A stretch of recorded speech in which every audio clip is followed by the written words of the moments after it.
programang ito ay rated SPG. Striktong patnubay at gabay ng magulang ang kailangan. Maaaring may masiselang tema, lengguwahe, karahasan, sexual, horror o droga na hindi angkop sa mga...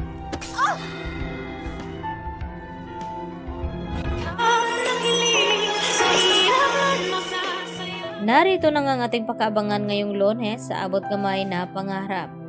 Dahil sa nangyari nga dito ni Lynette na nakita niya muli ang lalaking nang loob sa bahay nila ni Carlos, ay dito naman na tila bumabalik itong trauma at takot ni Lynette. Buti na lamang ay dumating itong si RJ at napakalma itong si Lynette.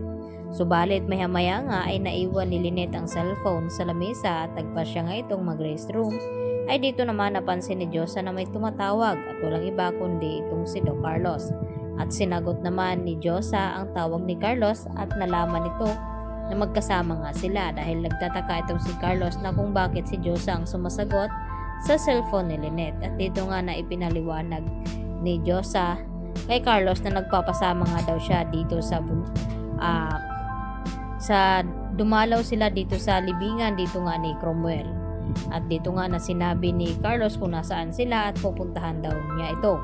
At ibinigay nga dito ni Diyosa ang address. Subalit dito naman na nag-aalala ulit itong si Lynette na baka maabutan nga sila dito ni Carlos na magkasama itong si RJ.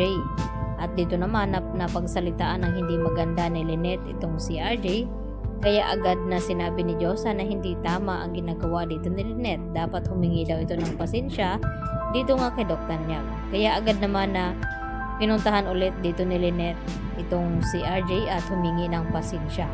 At maya-maya nga ay dito dumating agad itong si Carlos at tinawag itong si Lynette na kung pwede ba daw silang mag-usap at hinila nga papalabas ng restaurant itong si Lynette ni Carlos Benitez. At nang makarating na nga sila dito sa bahay ay hindi pa rin matigil-tigil ang mga tanong dito ni Carlos na kung bakit magkasama daw itong si Lynette at RJ. Nagkikita ba daw sila at niloloko ba daw ni Lynette itong si Carlos? At ang sagot naman dito ni Lynette sa kanya na hindi nga raw dahil nagkataon lang na naroon din itong si RJ sa restaurant dahil nanggaling nga ito sa presento ng mga kapulisan. At hindi naman naniniwala itong si Carlos sa mga sinasabi nga dito ni Lynette. Kaya dito naman na nag-inom itong si Carlos at dahil sa tindi ng galit ay agad niyang naibato itong baso na tumama naman dito sa braso ni Lynette. Kaya agad na natakot itong si Lynette dahil nakakita nga siya ng dugo dito nga sa kanyang braso at nagulat itong si Carlos sa kanyang ginawa. At nasaksihan na nga ito ni Diyosa dahil sinundan naman ni Diyosa itong si Lynette at Carlos na baka kung ano ang gawin dito ni Carlos kay Lynette. At hindi nga nagkamali dahil nasaksihan nga ni Diyosa kung anong klaseng tao nga itong si Carlos at nominal trato at sinaktan pala itong si Lynette. Kaya mas nadagdagan nga ang trauma ngayon dito ni Lynette. Samantala, labis naman na nag-aalala ngayon itong si RJ dito sa kalagayan ni Lynette na dapat daw ay hindi pababayaan ni Carlos itong si Lynette dahil nasa sitwasyon nga ito na dumadanas ng trauma. At dahil sinabi rin dito ni Doc Remeneses na si Carlos nga ang asawa ni Lynette, ipaubaya na daw dito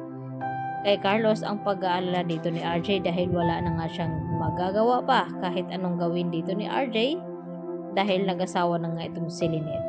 Kaya hindi nga nagkamali itong si RJ dahil sa nagawa na nga saktan itong si Lynette dito nga ni Carlos Benitez.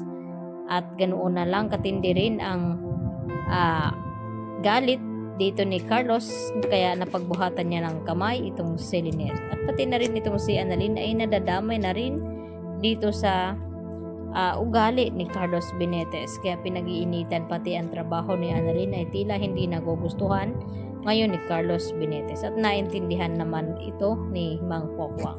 Kaya yan ang ating pakatutukan bukas sa Lunes mga kapuso kung ano magiging kahinatnan dito nga sa nangyari kay Lynette.